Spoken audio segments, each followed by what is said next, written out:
Ok, entonces, como les mencionaba, nosotros conformamos una unidad que se llama Unidad de Evidencia y Deliberación para la Toma de Decisiones.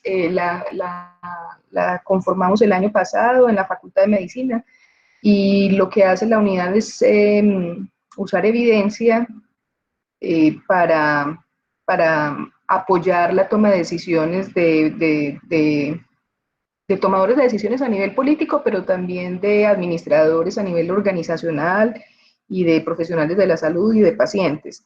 Entonces, pues con esta situación de la pandemia, el ministerio nos había solicitado en enero, a finales de enero, una síntesis rápida sobre qué hacer si llegaba acá el coronavirus, sobre todo desde el punto de vista de qué intervenciones farmacológicas habían disponibles para saber de qué se tenía que abastecer el ministerio. Hicimos una en los primeros días de febrero y por supuesto pues ahora con la situación actualizamos la de intervenciones farmacológicas porque rápidamente la situación cambió. Lo que había en enero, de donde pudimos tomar información, era todo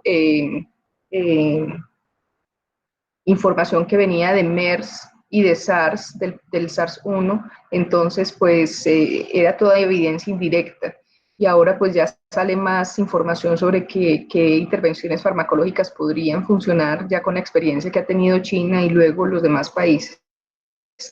Entonces, hemos hecho estamos trabajando en otras dos síntesis rápidas. Hicimos una síntesis rápida de intervenciones farmacológicas, una síntesis rápida de intervenciones no farmacológicas, que ya se las explico, y ahora estamos trabajando en intervenciones para definir con qué criterios los pacientes van o al cuidado ambulatorio, pues al cuidado en casa realmente, o al cuidado hospitalario en piso, a la unidad de cuidados especiales o a la unidad de cuidados intensivos. Estamos tratando de definir eso ahora, que es muy importante para preparar los servicios de salud. Y tenemos otra síntesis en la que estamos también trabajando esta semana, que es sobre pruebas diagnósticas, porque en pruebas diagnósticas también hay mucha contradicción sobre si la prueba rápida, si la prueba estándar, cuáles de las pruebas rápidas tienen mejor sensibilidad, especificidad y valores predictivos. Entonces, pues la verdad es que sí hay mucho trabajo en este momento. Somos un equipo, Daniel Patiño y todo el equipo como de epidemiólogos clínicos, de bibliotecólogos. Hay unos estudiantes de medicina también que nos están apoyando, y si alguno de ustedes tiene interés, tiene tiempo y quiere ayudarnos, sería súper importante. Se van a notar que, por ejemplo, aquí en intervenciones farmacológicas lo hicimos en adultos, no hemos hecho nada en niños. Estamos tratando de que la síntesis que vamos a sacar en criterios para definir tipos de cuidados según la gravedad del paciente, también podamos hacer algo para niños, pero pues siempre sí nos están haciendo falta manos y por supuesto y cabezas también que piensen en esto. Como digo yo en el equipo, la idea es tratar de trabajar en las preguntas que nos van a surgir dentro de 2 semanas y dentro de un mes, porque para la pregunta que hay en el día de hoy, pues los tomadores de decisiones tomarán las decisiones con lo que haya de evidencia o sin evidencia y con lo que se les ocurra, pero siempre tratando de que las decisiones que vamos a tomar luego pues puedan estar lo mejor informadas posible, y hay evidencia que está saliendo de esto. Yo quiero empezar pues ya dentro del tema diciéndoles que pensemos que las medidas que se están tomando no son medidas para evitar el contagio, son medidas para retrasar o disminuirle la velocidad con que nos contagiamos, porque pues siendo un virus nuevo y con esta tasa tan alta de contagio que tiene, pues realmente le debe dar a gran parte de la población. Lo que se está haciendo como medida desde el punto de vista de la epidemiología y de la salud pública es tratar de frenar un poquito la velocidad con que la gente se contagia, se enferma, primero para no colapsar los servicios de salud y segundo, pues también para dar un tiempo a ver si alcanza a llegar una vacuna y la situación no es tan grave. Entonces no es como que las intervenciones sean para evitar que nos infectemos, sino disminuirle el paso a eso y que los servicios de salud pues puedan dar medianamente abasto a la cantidad de personas que se van a enfermar. Bueno, entonces hicimos una síntesis rápida, intervenciones farmacológicas, hicimos la primera de 3 días, la segunda de 7 días, esta semana estamos haciendo la actualización de la de intervenciones farmacológicas la semana pasada, el 25 de marzo, y nosotros nos comprometimos a actualizarla cada 8 días porque pues sale mucha información y hay que tener esa evidencia actualizada pues para poder tomar una buena decisión. En nuestra pregunta para intervenciones farmacológicas fue en qué personas adultas con infección respiratoria aguda por COVID, qué tratamientos específicos pueden ofrecerse, sobre todo tratamiento pues farmacológico estoy hablando. Entonces, ¿qué tratamiento, además del cuidado estándar, ¿cierto? Además de la oxigenoterapia, además del cuidado en cuidados intensivos, si es que el paciente llega a cuidados intensivos, es decir, además del cuidado que hay que ofrecerle de soporte, qué tratamiento farmacológico puede brindar alguna efectividad para disminuir la mortalidad y las complicaciones. Entonces eran 2 desenlaces importantes, que eran mortalidad y complicaciones. Que hicimos una síntesis de evidencia, una síntesis rápida, que lo que hacemos aquí es buscar en unas fuentes, en unas bases de datos grandes, sobre todo revisiones sistemáticas y ensayos clínicos, o sea, se enfoca en evidencia de muy buena calidad.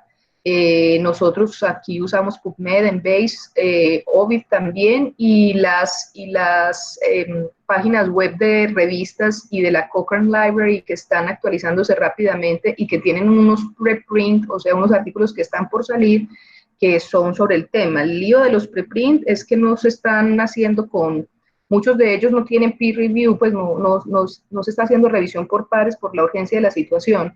Pero entonces nos enfocamos mucho en New England Journal, en Lancet y en JAMA, que por lo menos están poniendo los preimpresos después de que los ha visto un par. Y usamos también unos instrumentos como para medir la calidad de esa evidencia que estamos revisando para poder decir qué tan buenos son o qué tan malos son, y entonces hay instrumentos particulares para cada uno de esos tipos de evidencia, para revisiones sistemáticas, AMSTAR, AGRI para las guías, ROC2 para los ensayos clínicos y algunos del Joanna Briggs para los observacionales. Entonces identificamos 117 artículos únicos y 26 cumplieron criterios de elegibilidad, y de estos se incluyeron 17 en la síntesis final para lo farmacológico. De estos 17, 2 fueron revisiones sistemáticas, 2 guías de práctica clínica, una de ellas era una guía rápida, 3 ensayos clínicos y 10 estudios observacionales, la mayoría de los estudios observacionales de China. ¿Qué encontramos? Pues los ensayos clínicos publicados recientemente muestran una potencial efectividad, incluso también en los estudios observacionales, de medicamentos como lopinavir, ritonavir. En la mayoría de los estudios observacionales que revisamos, los chinos habían utilizado lopinavir, ritonavir como parte del tratamiento que habían dado los pacientes, y se ha encontrado pues que tiene un potencial efecto en la reducción de los días de estancia en UCI y en la mortalidad. Y esto es importante porque fíjense que eran pues parte de los desenlaces críticos o importantes que nos habíamos planteado. Esa efectividad potencial de lopinavir, ritonavir es más cuando se administra en los primeros 12 días desde el inicio de los síntomas. Entonces eso también es importante porque si el tratamiento se instaura tempranamente, parece que el paciente tiene más probabilidad de que el tratamiento tenga un efecto.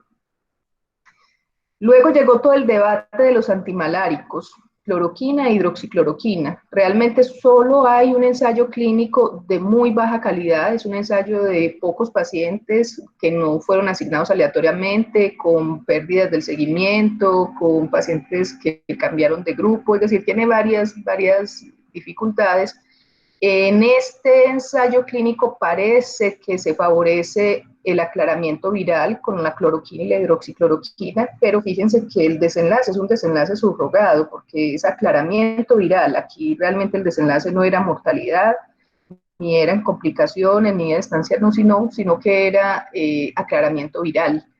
Y pues la evidencia que lo sustenta es de baja calidad. En esto nosotros fuimos más cuidadosos, igual una síntesis de evidencia no da recomendaciones, simplemente menciona qué es lo que dice la evidencia, Esto es similar a lo que encontró Cochrane y sobre lo que ha hablado Cochrane sobre los antimaláricos, pero pues la guía colombiana, por ejemplo, recomendó el uso de cloroquina e hidroxicloroquina en pacientes con síndrome respiratorio por coronavirus, por COVID-19, se los recomendó a todos los que tienen moderada severa.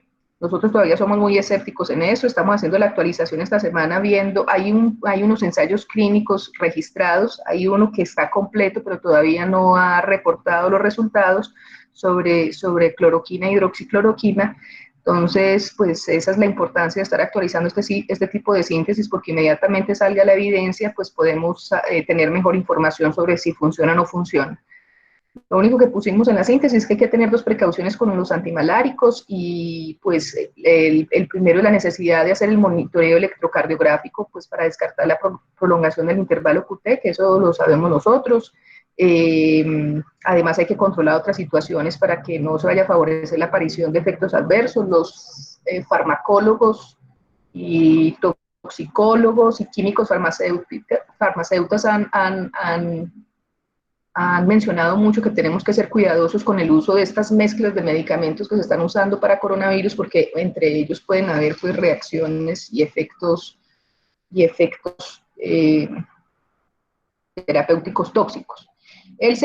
La segunda precaución con los antimaláricos es que como la cloroquina no se usa para esto, pues sería un uso off-label, y entonces requiere la aprobación del medicamento para su uso en COVID-19. Me imagino que el INVIMA está en ese proceso porque, como les digo, la guía colombiana de IEDS con la Asociación Colombiana de Infectología recomendó el uso de la cloroquina. Sobre los corticoides también hay una gran debate sobre su uso de los corticoides. También los infectólogos tienen ideas contradictorias sobre eso, y la evidencia también tiene es contradictoria sobre el uso de corticoides.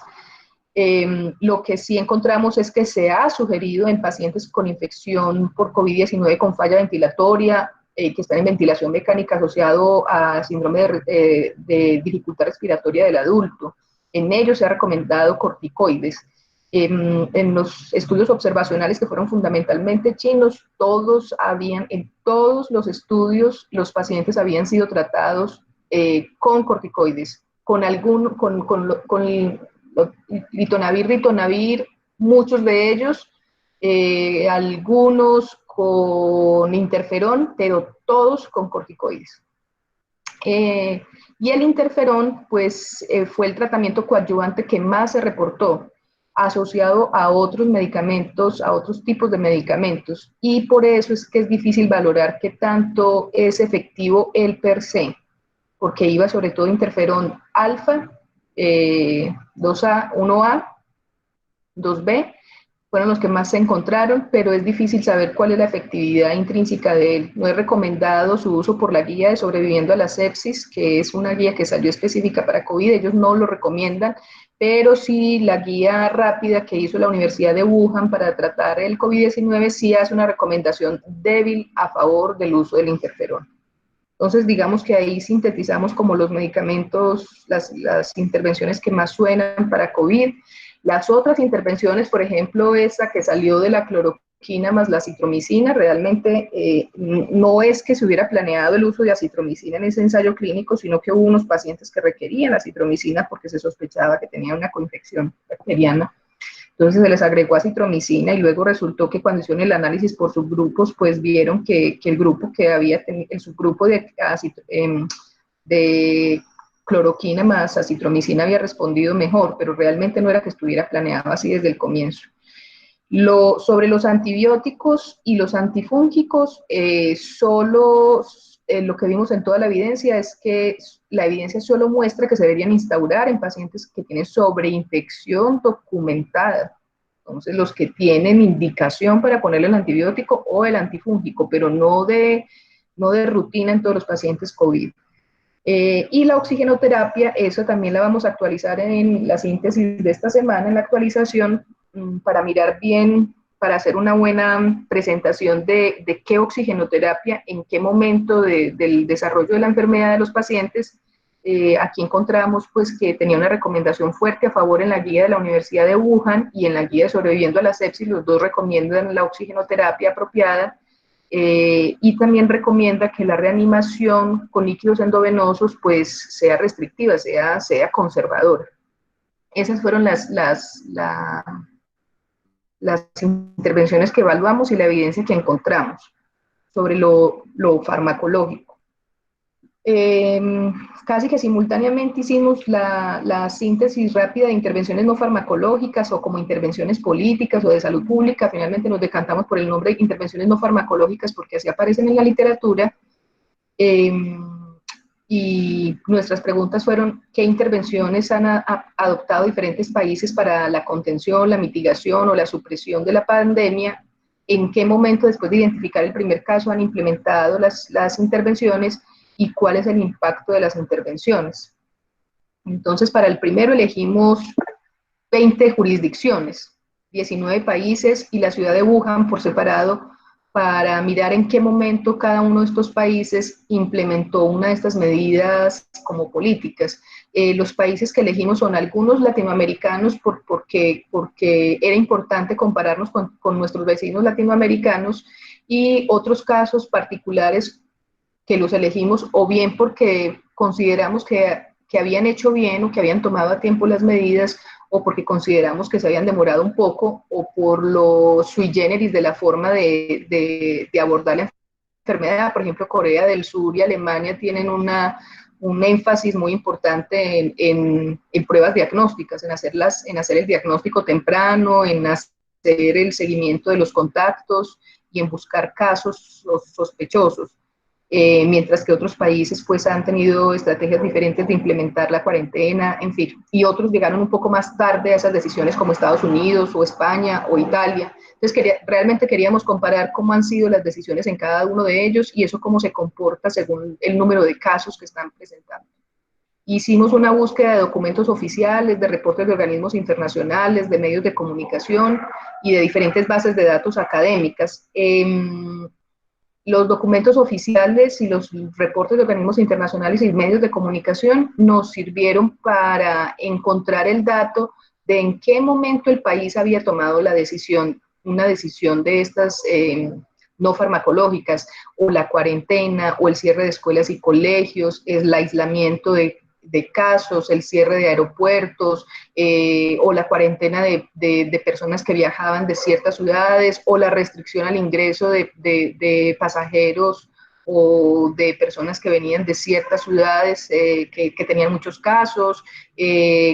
Una cantidad de medidas que han tomado diferentes países. De hecho, ahora les muestro un poco la tabla, puede que no se vea muy bien, pero por lo menos les muestro la cantidad de medidas que los países han implementado y que seguimos entre todos estos países. Un trabajo hecho entre 8 personas simultáneamente, y revisamos 140 sitios que nos pudieran brindar información para estar seguros de que esos países habían tomado la decisión en el tiempo que se había hecho. Por supuesto, países como China y Rusia son complejos porque no tienen tan buena publicación de la información. Esto fue pues una dificultad en esta parte de este estudio. Con los artículos académicos buscamos fue explorar cuál es la efectividad o el impacto que esas intervenciones farmacológicas, no farmacológicas, tienen para la contención, la mitigación o la supresión de la pandemia, tratar de mirar si en estudios de cohortes, experiencias de los países o incluso en estudios de simulación bien realizados, qué impacto se prevé del uso de esas intervenciones no farmacológicas. Encontramos que pues todos los países han implementado diferentes estrategias en diferentes puntos del tiempo. Algunos están muy enfocados principalmente en establecer restricciones de viajes, aislamiento de casos identificados y de las personas de alto riesgo. La mayoría de los países han implementado estrategias de este tipo. Otros países tienen una combinación más intensa de medidas obligatorias, sobre todo de cuarentena para toda la población, de cierre de todos los centros educativos, de suspensión del transporte público para todos los que no realicen trabajos esenciales. Esas son medidas más estrictas. y no todos los países las han usado. El tiempo en que han implementado las estrategias también es muy variable. Entonces hay algunos países que han implementado medidas en los primeros 15 días después de haber detectado el primer caso. A propósito, les cuento que lo que nosotros hicimos fue identificar el día que cada uno de los países reportó el primer caso, y a partir de ese día empezar a contar cuántos días para que tomaran medidas. Por ejemplo, Chile tomó medidas incluso antes de que le apareciera el primer caso. Entonces ahorita les voy a mostrar un mapa de calor, y en ese realmente hay unos que son con símbolo negativo, es porque la medida se tomó antes de que llegara el primer caso al país. Otros países se han tomado más de 30 días para implementar medidas drásticas de distanciamiento social, y es triste, pero por ejemplo estos son los casos de Italia, de España y de Estados Unidos. Entonces realmente cuando toman las medidas ya hay un grupo muy grande de población contagiado y están pues subiendo en el pico tanto de casos contagiados como de muertos. Esta es una simulación que hace el Imperial College en Reino Unido. Es sobre un estudio que busca mirar cómo se iba a comportar la pandemia en Estados Unidos y en Reino Unido. Miren las fechas que van de marzo 20 a octubre 20. El pico está más o menos finalizando mayo o en junio, y depende de la medida que se implemente, pues es la forma, el comportamiento de la curva de los contagiados. La línea negra es si no se hacía nada. Si no se hacía nada, pues el pico de casos aparecía a mediados de mayo y era mucho más alto. La siguiente curva es solo si se cerraban escuelas y universidades. Esta es una medida que ha mostrado, ahora les voy a mostrar el mapa de las medidas de impacto. Esta es una de las medidas que tiene entre bajo y moderado impacto. Luego, cuando se aumenta, cuando se hace un buen uso de las camas de cuidados intensivos y se aumenta esa capacidad, cuando se hace aislamiento de caso, está en naranja, y está en azul cuando se hace aislamiento de los casos, cuarentena y distanciamiento social para los mayores de 70. Esta es la que se ve en azul. Perdón, aquí es la capacidad de camas de cuidados críticos, y esto es solo aislamiento de los casos. Entonces, cada medida tiene un impacto sobre la curva y sobre el número de casos y sobre la velocidad con el que la gente se infecta, pero ustedes pueden ver en esta simulación lo importante que es utilizar una o más de las intervenciones farmacológicas. Esta es la tabla de los números de días para implementar las intervenciones no farmacológicas desde que se identificó el primer caso. Aquí en esta primera fila están las fechas en que se detectó el primer caso, y acá están el número de días para determinar el distanciamiento social a nivel poblacional, pues que se recomiende para declarar la emergencia, para cuarentena obligatoria, suspender clases presenciales, suspender concentraciones de personas, o sea, todas esas reuniones que son masivas o grandes, suspensión o prohibición de transporte público, por ejemplo, en otro grupo de medidas que era aislamiento de casos o contactos, era aislamiento por llegar desde China, aislamiento por llegar desde otro país, aislamiento por ser persona de alto riesgo o por tener síntomas o por ser un caso. Entonces los países la toman en diferentes puntos, en diferentes momentos. Fíjese, Brasil aquí, por ejemplo, son 18 días antes de que reportaran el caso, 41 días en Chile antes de que se reportara el primer caso, 26 días en Argentina antes de que se reportara el primer caso. Luego tenemos un grupo de restricciones de viaje, restricción de entradas a extranjeros, restricción de entradas a extranjeros, estos que venían de China, luego se amplió para los que venían de Italia y de España o de otros países, los cierres de fronteras para tráfico no esencial, las restricciones de viajes internacionales, la restricción de viajes aéreos domésticos, porque también los vuelos domésticos se han cerrado en muchos países. La detección y rastreo de casos, que es una cosa supremamente importante que han hecho los países muy bien. Mira, Alemania está acá el día 19. La tabla tiene más intervenciones, pero la dejamos hasta ahí porque medimos muchísimas otras cosas, medidas económicas, es decir, qué hacer con la población vulnerable, cómo hacer los subsidios, qué hacer con los servicios públicos, qué hacer con la producción, cómo hacer todos los cambios económicos para mover la producción de bienes no esenciales a bienes esenciales o bienes que puedan asistir en la crisis, es decir, todo este tipo de medidas las tenemos en nuestras tablas. Esta es una gráfica, ojalá la puedan ver bien. Casos nuevos es lo que estamos poniendo ahí, intervenciones no farmacológicas y número de días para implementarlas después del primer caso de COVID-19. Y las barras son el número de casos nuevos cada día. Ahí no están viendo casos acumulados, sino casos nuevos día a día. Entonces, por ejemplo, aquí, muy rápidamente, después de que se detectó el primer caso, Corea del Sur implementó una intervención que ha sido muy buena para ellos, que se llama la detección intensiva. Entonces están haciendo una gran inversión en pruebas diagnósticas, inicialmente en buscar en todo paciente que tosía, en todo paciente que tenía síntomas, luego fueron ampliando a contactos de pacientes que identificaban positivos y luego aleatoriamente se lo están haciendo a toda la población y con eso rápidamente detectan quién es positivo para COVID, lo mandan a aislamiento, quien no es positivo sigue dentro, digamos, trabajando y haciendo las actividades sociales, pero es todo un proceso de identificar muy rápidamente quién sí, quién no, para saber qué manejo darles, y si ustedes pueden ver las gráficas o pueden ver las cifras de número de infectados y número de muertos en Corea, es una de las más sorprendentes, porque además Corea, junto con China, junto con Japón, fueron de los primeros que empezaron que tuvieron reportes de casos, y ellos pues han mantenido una baja mortalidad. Ayer tal vez revisaba, no es superior a 200 muertos, es alrededor de 120 muertos que han tenido desde enero, que los estamos siguiendo. Entonces es una estrategia que ha funcionado bastante bien en Corea del Sur. En Colombia nosotros hicimos cierre de fronteras casi que al día 10, aislamiento de personas de alto riesgo al día 12, cuarentena obligatoria en toda o parte del territorio nacional hacia el día 16. Fíjense que fue una intervención temprana en el caso de Colombia en comparación a otros países. Fíjense en Italia, la cuarentena obligatoria en todo o parte del territorio fue al día 38 después de haber identificado el primer caso. Entonces, pues es una diferencia entre Colombia e Italia.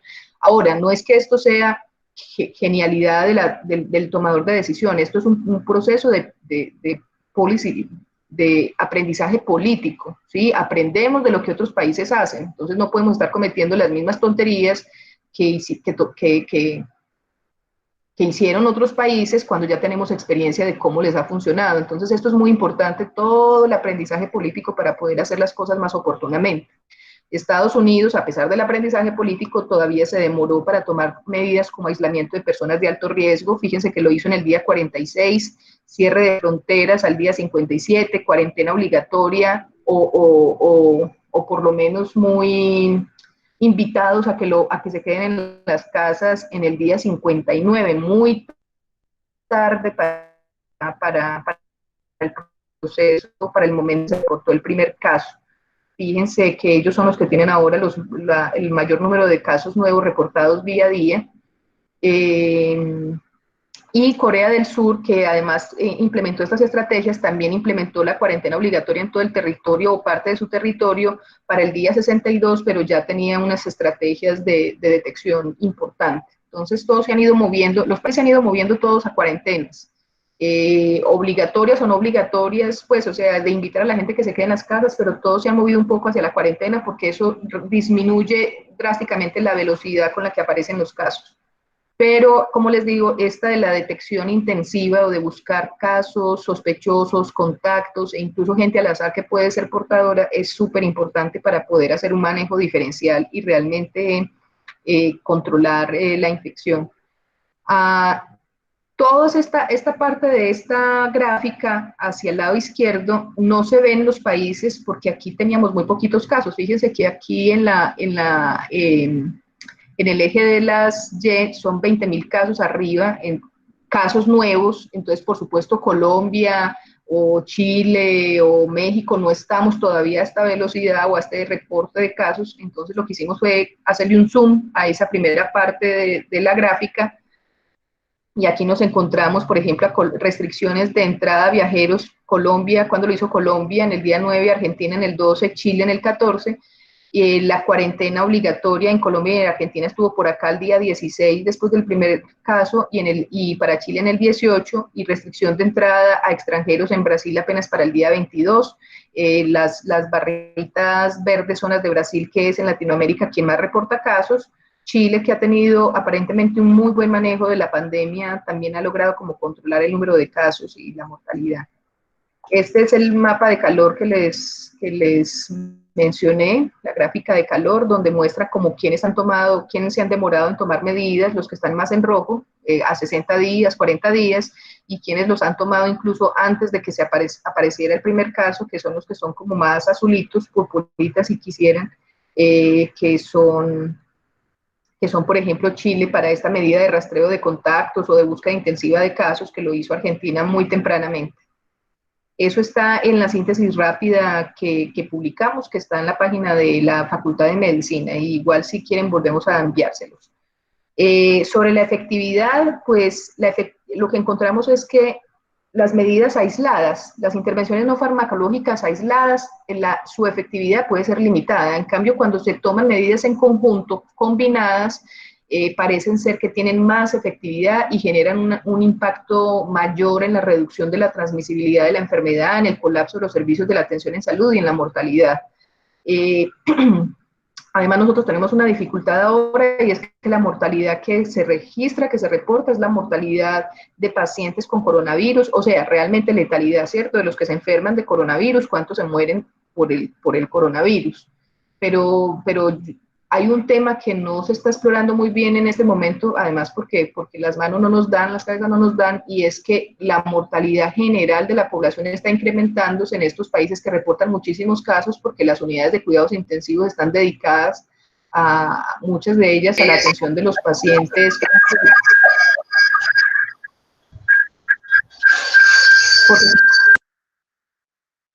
Porque están dedicados a la atención de pacientes COVID, y la atención de pacientes con otras enfermedades se va a ver complicada. Entonces, incluso los pacientes van a terminar contagiándose, así vayan al hospital por una apendicitis, van a terminar infectados por COVID. Entonces, aquí tenemos una situación que pensársela bien. Cuando el número de casos nuevos se haya controlado, esto es muy importante también para que tengan una idea de qué es lo que hay que hacer. Hay que mantener las medidas por varios meses, probablemente hasta el año, medidas de distanciamiento social, de control de transporte público, ojalá que se mantengan las medidas de trabajo en casa, que es otra forma, que es una nueva forma de esclavitud, quiero decir. Detección de casos, es muy importante que se mantenga. En este es donde más está fallando Colombia, en la detección de casos estamos fallando tremendamente en todas las medidas de autoaislamiento y de rastreo de contacto. Estas últimas tres, detección de casos, autoaislamiento y rastreo de contactos, son las que son más efectivas para controlar un nuevo brote de coronavirus, de COVID-19, es lo que hemos notado. Entonces, fíjense, las medidas no farmacológicas, las que tienen impacto más alto son combinación de medidas. Esto está soportado por esta evidencia, por una guía de política, estudios de cohorte, revisiones sistemáticas, un estudio de series de tiempo y 2 simulaciones de buena calidad. El aislamiento de casos tiene un impacto muy alto, la detección temprana de casos tiene un impacto muy alto, el rastreo y la cuarentena de contactos. La suspensión del transporte público ha tenido también un efecto muy importante porque las personas pues masivamente están metidas en esto, pero también la suspensión del transporte público de las grandes ciudades a los pueblos, porque favorece que no lleguen casos rápidamente a municipios más apartados. Entonces, tratar de restringir un poco el transporte público entre municipalidades también ha ayudado. La cancelación de grandes reuniones, yo todavía sigo recibiendo correos de congresos que se van a hacer este año. Piensen, por favor, que la indicación general de OMS y lo que dicen los estudios es que este año no van a haber grandes reuniones, no las vamos a hacer, no es aconsejable hacerlas. El sostenimiento de medidas de distanciamiento social al menos 6 meses después del brote también tiene un impacto alto. Las que tienen un impacto moderado a alto, es decir, que no reducen con tanta fuerza la velocidad de contagio o el número de casos o no ayudan tanto a que no suceda el colapso de los servicios de salud, es el autoaislamiento de personas sintomáticas, a pesar de que es muy importante, el distanciamiento social de los mayores de 70 años, es decir, mandar solamente a los mayores de 70 años para las casas solo, esta medida sola no tiene un impacto alto en los efectos de la enfermedad, probablemente si estuviera acompañado de otras medidas, sí, medidas en el lugar de trabajo que tienen que ver con el teletrabajo, las que tienen un impacto, ellas individualmente de bajo a moderado, tienen que ver con el distanciamiento social, las restricciones de viajes entre ciudades, las restricciones de viajes domésticos y los cierres de escuelas y guarderías. La guía y también el estudio de simulación muestran que realmente como los niños, o sea, los niños pueden transmitir, pero no tienen tanto, no desarrollan tanto la enfermedad o no hay tantos casos graves en niños, el impacto que tiene sobre reducir los efectos de la enfermedad es bajo moderado. Y otras intervenciones que también se reportan en la literatura que tienen un impacto bajo sobre el control de la enfermedad, la cuarentena de viajeros provenientes de zonas afectadas, ya en este momento donde casi todos los países están afectados, la reducción del contacto, los cierres de fronteras, porque las personas en medio de su desespero, si un país cierra la frontera, se van a pasar ilegalmente y va a ser peor porque entonces no se van a poder seguir esas personas que entran de otros países y saber en dónde van a estar y si tenían síntomas. Entonces todas las guías políticas dicen que no se recomiendan este cierre de fronteras y los procedimientos de detección de casos en los aeropuertos, esos que hacían con los termómetros y ese tipo de cosas, también han mostrado que no tienen un impacto muy alto en la enfermedad porque muchas personas están por ahí asintomáticas, entonces pues la estrategia no funciona muy bien. Eso es lo que yo quería presentar. Discúlpenme que tomó tanto tiempo. Realmente traté de tener lo más sintetizado que se pudo. Las preguntas, quedo atenta. Doctora, muchas gracias por su clara presentación. Algunos están haciendo unas preguntas en el chat. No sé si le queda fácil mirarlas o si alguno quiere pues hacerlas a viva voz. Adelante.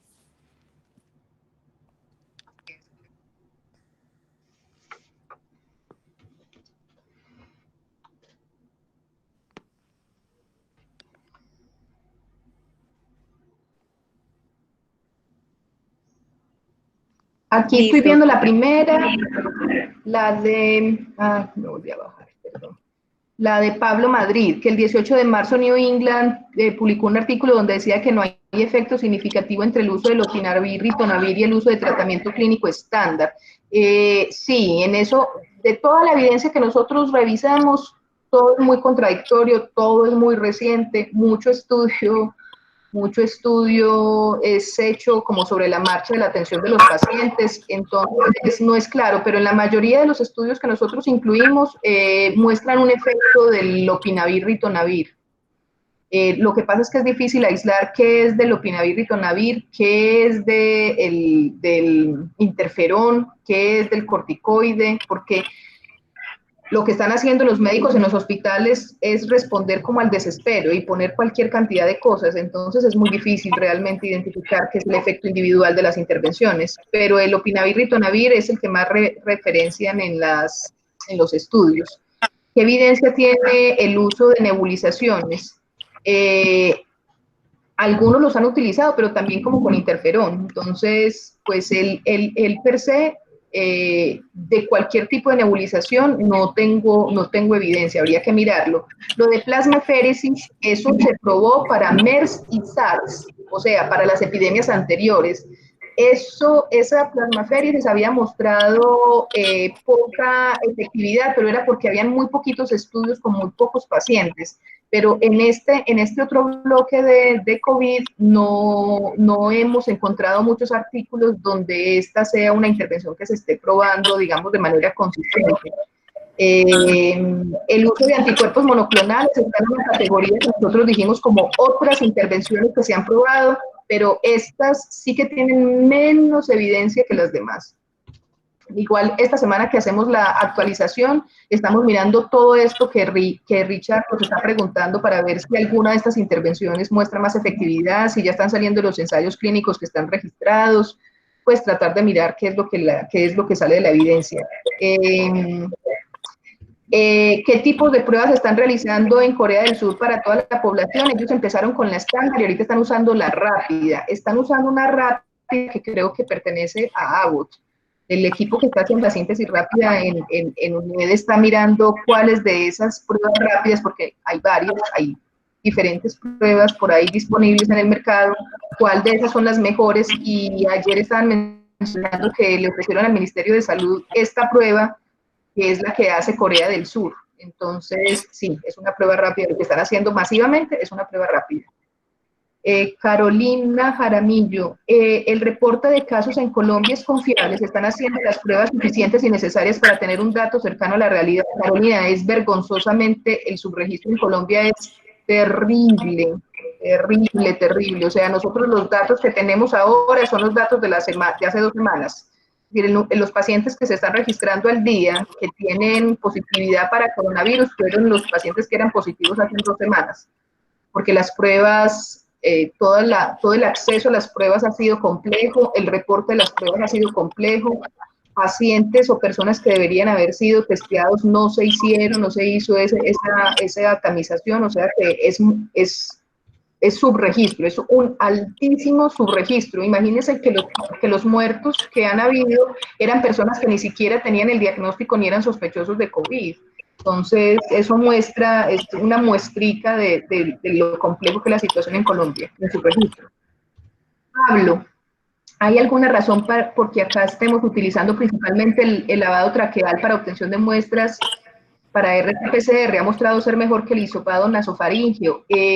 No, pues dentro de las pruebas, como te digo, que lo estamos estudiando esta semana, hisopado parece ser la mejor forma de obtener la muestra para la PCR. Hubo una recomendación en algún momento de OMS que dependía del nivel de entrenamiento y de, bueno, fue ruido que metió OPS sobre que el lavado traqueal podría ser mejor para obtener la muestra, para estar seguros de que la persona tenía COVID. Pero eso puede cambiar. Una cosa, ¿puedo decir una cosa? Soy Juliana Fuller. Sí, claro, Juli. Pero, o sea, eso no es real. Lo que pasa es que en los pacientes intubados, obviamente, pues el lavado traqueal es una forma más segura, porque puede ser eso en circuito cerrado y puede tener un rendimiento mejor. Pero no es que a todos los pacientes se les haga lavado traqueal. O sea, la mayoría de los pacientes que no están intubados se les hace el aspirado nasofaríngeo común y corriente. Que los intubados sí se les hace, pero es por esa razón.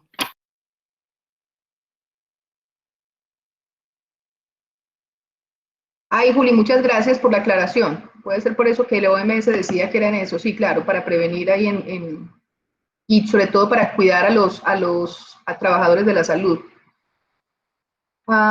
¿Dónde me quedé? Íbamos a María Lucía con respecto al rastreo de casos, ¿podemos hacer alguna recomendación al hospital?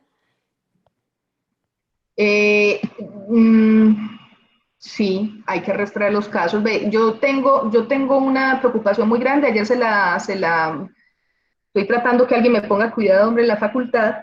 Yo creo que nosotros en este momento deberíamos estarnos preparando mejor. O sea, nosotros, por lo menos nosotros como Facultad de Medicina, deberíamos estarnos preparando mejor y ayudando a nuestros hospitales donde vamos a trabajar a que se preparen mejor para la situación. Es decir, qué pueden hacer estudiantes de medicina cuando empiecen a llegar un volumen de casos muy altos, por lo menos tomar datos de los pacientes, quiénes van a hacer triaje, quiénes van a estar en primera línea, cómo detectar qué profesionales de la salud tienen la enfermedad para que se vayan a hacer su aislamiento 14 días y luego regresen, ellos sean los que estén, por ejemplo, en los procesos de intubación, es decir, cómo organizar todo lo que tenemos. Pero es muy importante, y eso lo han hecho muchos hospitales, los italianos, por ejemplo, que son los que más han fallado en todos estos procesos, la experiencia de los que cometen errores es supremamente relevante. Hay que hacer una búsqueda muy juiciosa en los hospitales de los casos, porque como les digo yo, hay un momento, por ejemplo, como ahora, que tienen aislados a los pacientes con coronavirus, pero va a llegar un punto donde la mitad del hospital va a ser pacientes de coronavirus, o 3/4 partes de los pacientes que están en el hospital van a tener coronavirus, pues SARS-2 o COVID-19. Entonces hay que estar súper pendiente buscándose los casos y definiendo cómo vamos a hacer para tratar de proteger a los pacientes que se siguen enfermando de las enfermedades que toda la vida se han enfermado, pero que no tienen coronavirus y que no deberían llegar al hospital a infectarse de coronavirus para aumentar el riesgo de desenlaces fatales. Entonces, yo creo que es muy importante tratar de ayudar al hospital para que se organicen en esto, para buscar activamente los casos y tratar de organizar los servicios de alguna manera, que esto no tenga tanta contagio cruzado. Richard, hoy en día hay una polémica entre alguna evidencia científica, lo que dicen algunos médicos infectólogos de algunos países que sugieren el no uso para todo el mundo, sino para asintomáticos respiratorios, sobre el uso de la mascarilla para toda la población en sitios como supermercados, calle, transporte públicos. ¿Qué evidencia hay sobre esto? Esa es una pregunta muy complicada. Nosotros la tenemos pendiente para la actualización de las medidas no farmacológicas. La mascarilla es súper contradictoria. Ustedes vieron que salió reporte de OMS hace 2 días, 3 días, diciendo como la última información que tiene sobre cómo se transmite el virus, porque parece más es con el contacto de las manos, con las superficies que quedan contaminadas, en fin. Algunos países dicen no usen la mascarilla, por ejemplo en Francia no están diciéndole a la gente no use la mascarilla, pues no la necesitan usar y mejor dejen que las mascarillas sean para el personal sanitario, pero países por ejemplo como Corea o Japón usaron masivamente la mascarilla. Entonces la evidencia es muy contradictoria, hay mucha crítica en eso y realmente la OMS tampoco sabe qué recomendar. Pareciera que es importante usar la mascarilla, pero no tanto porque, por supuesto, el virus esté circulando en el aire, que es lo que la gente termina teniendo la idea de que no puede salir al balcón y respirar normalmente porque está el virus ahí, sino parece más para que no se suelten gotas de saliva que luego contamine las superficies. Entonces, por eso es que pareciera importante el uso de la mascarilla, pero es muy contradictorio y no sabemos bien cómo hacerlas porque la gente además termina consumiéndoselas todas, entonces quedan poquitas para los trabajadores de la salud. O sea, hay que tener como un balance entre que se pueda usar y que se puedan producir y que se consuman de una forma apropiada. ¿Qué planes reales y alcanzables hay cerca de la continuidad del aislamiento social preventivo en nuestro país? Reales, alcanzables, acerca de la continuidad del aislamiento social. Pues como de las medidas de cuarentena, yo desde hace 2 semanas pensé que la cuarentena la iban a prolongar. Realmente esta medida de cuarentena lo que le debía servir al país era para prepararse, para preparar los servicios de salud, para prepararse en pruebas diagnósticas, para prepararse en recurso humano, para decidir cómo iba a tratar a los casos leves, a los moderados, a los graves, qué recursos requería, para tomar medidas de cómo va a asistir a la población más vulnerable en nuestro país, que son muchos. Es decir, era el tiempo para tomar muchas medidas y yo siento que este tiempo que nos ganamos en la cuarentena no fue tan bien utilizado. Las cuarentenas reducen la velocidad nuevamente, la velocidad con que nos contagiamos. Hay una propuesta, la propuesta esa del acordeón, que también me la preguntaron ayer que si había evidencia de eso. Hay evidencia toda de simulación. Parece ser que funciona, por ejemplo, que se haga una cuarentena de 2 semanas para toda la población, luego la gente que no son casos, que no son contactos, puedan salir a trabajar y hacer su vida normal, y luego vuelvan a otra cuarentena otras 2 semanas, es decir, como tratar de meter a la gente a las casas, luego volver otra vez al trabajo, volver a las casas, volver al trabajo, y eso como que es una medida que ayuda primero a la salud mental de las personas, porque de aquí lo que nos va a quedar es una cantidad de problemas de salud mental. Segundo, disminuye la velocidad del contagio. Y tercero, mantiene a la economía más o menos un poco activa, que es una de las preocupaciones grandes que tienen los gobiernos. Entonces eso parece que es probable que esa sea una medida que se pueda tomar, lo de las medidas de acordeón. La referencia donde OMS recomienda no programar eventos grandes en 2020, sí, las voy a buscar, Laura, y se las y se las envío donde está esa recomendación.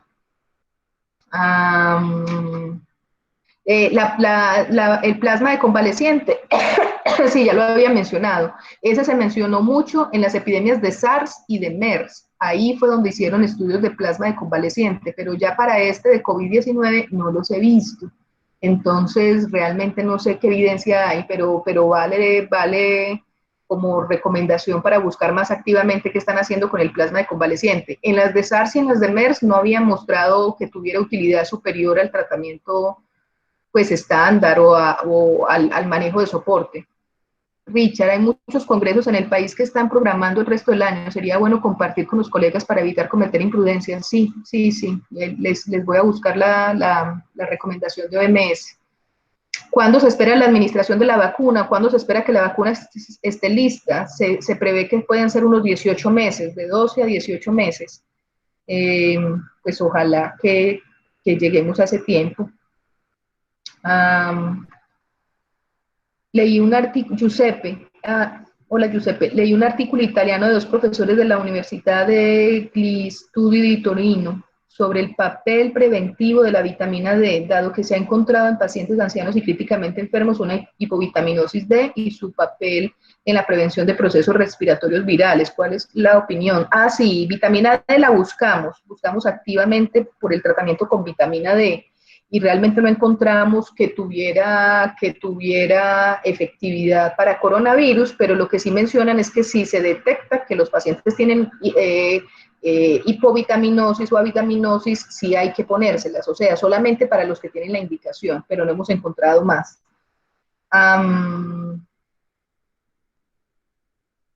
Mónica, no sé si las pruebas rápidas están midiendo la infección activa, yo diría que sí, porque tiene que ser que el ADN esté circulando, no mirando el desarrollo de anticuerpos. Creo que lo que miran es infección activa, pero me dejas con la duda, realmente no te sabría contestar. Carlos Garcés, ¿las pruebas serológicas, a diferencia de las moleculares, tienen alguna utilidad en el momento actual en Colombia o se deben hacer más adelante? Yo creo que sí, Carlos, yo creo que pues en este momento están tratando de tener todas las pruebas moleculares como disponibles para hacer el diagnóstico, pero yo te aseguro, Carlos, que va a haber un momento donde nos vamos a tener que pegar de las serológicas, y no solamente de las serológicas, de criterios diagnósticos, de hacer puros diagnósticos clínicos. Si ustedes miran en la experiencia de China, creo que como el 12, 13 de febrero, ellos tuvieron un reporte muy alto de casos. O sea, es como un pico de casos que tuvieron. Realmente no era porque tuvieran un pico de casos, sino porque cambiaron los criterios diagnósticos. Entonces se movieron de hacer diagnóstico no solamente por prueba molecular o por prueba de laboratorio, sino diagnóstico clínico. Entonces, que si el dímero D, que si la linfopenia, que si tienen fiebre, que si tienen síntomas sugestivos, como 4 o 5 criterios clínicos, y con eso hacían diagnóstico para poder tener vigilancia a los pacientes y hacerles tratamiento. Entonces, pues sí, han utilizado de todo. Bueno, y para los que quieran ayudarme, mi correo es cmarcela.veles de la Universidad de Antioquia. Entonces, si me quieren contactar, yo les agradecería mucho, porque sí necesitamos manos pues para cosas que estamos haciendo. Lo de reinfección de casos. La OMS está muy preocupada con la reinfección. Ellos publicaron una cosita, un boletincito, pues como con esta preocupación de que había unos reportes en China y unos reportes en Italia de personas que se habían reinfectado, es decir, personas que eran positivos, se habían negativizado, estaban bien y habían vuelto a coger el virus y estaban positivos nuevamente. Ellos hicieron una nota y luego la quitaron de la página de la OMS. Parece que están mirando bien si fue una falla del diagnóstico, si fue una falla como del proceso de recibir al paciente. Es decir, están tratando de estar seguros que hay casos de reinfección. Sin embargo, donde publicaron un artículo en JAMA o en New England la semana pasada sobre evidencia de reinfección, y parece que la explicación es que el virus muta muy rápidamente. Entonces hay como 450 formas circulantes del bicho. Entonces parece que la gente se reinfecta con una de esas mutaciones, y eso sería así terrible, porque estamos partiendo del hecho de decir quien se contagia y coge inmunidad puede volver otra vez a salir y el mundo continúa, pero si la gente se está reinfectando, el problema de salud pública empeora. O sea que esto es una situación tan grave, Pablo, que no te lo imaginas, que la OMS está tratando de tener la información más certera sobre qué es lo que está sucediendo ahí.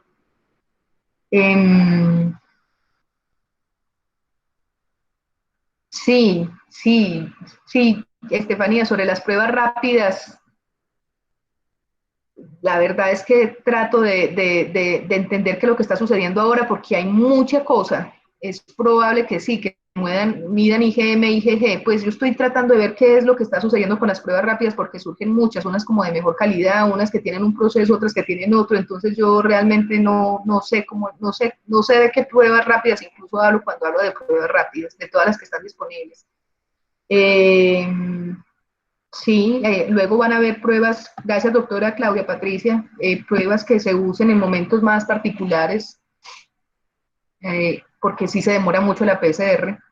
Si nos quieren ayudar con este tema sería súper clave. Nuevamente les repito, pocas cosas para los niños, pocas cosas en pediatría, entonces si de pronto podemos tratar de hacer alguna cosa en la que nos ayuden a mirar la información para los niños, estas informaciones de pruebas diagnósticas, sería súper relevante. Pablo, pero en un país con semejante subregistro como el nuestro, ¿cuál es la efectividad real de esa estrategia de acordeón? Ay, no sé, como para llorar, es como para llorar. Pues esperar que la cosa del registro mejore, que la cosa de los contactos, de la detección o del seguimiento de contactos mejore. Sí, Pablo, pues hay mucho aquí por hacer.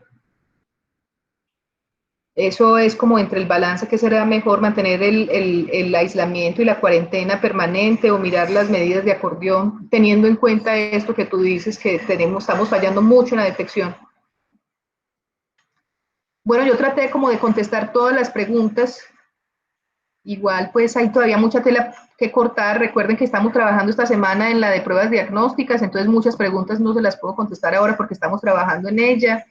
Lo mismo que en lo de los criterios para saber quiénes mandamos a UCI y en fin, les agradezco a los que quieran ayudarme. El correo es como estaba ahí en el chat. Les agradezco a quienes puedan participar de estas actividades. Muchas gracias, doctora. Entonces, creo que seguimos en contacto. Ya hay varias personas que se han ofrecido para seguir trabajando con usted. Muchas gracias. Bueno, muchas gracias. Ya saben que la charla queda grabada. Se las compartiré, pues, pero queda grabada en el Drive. Listo. Muchas gracias. Muchas gracias. Chao.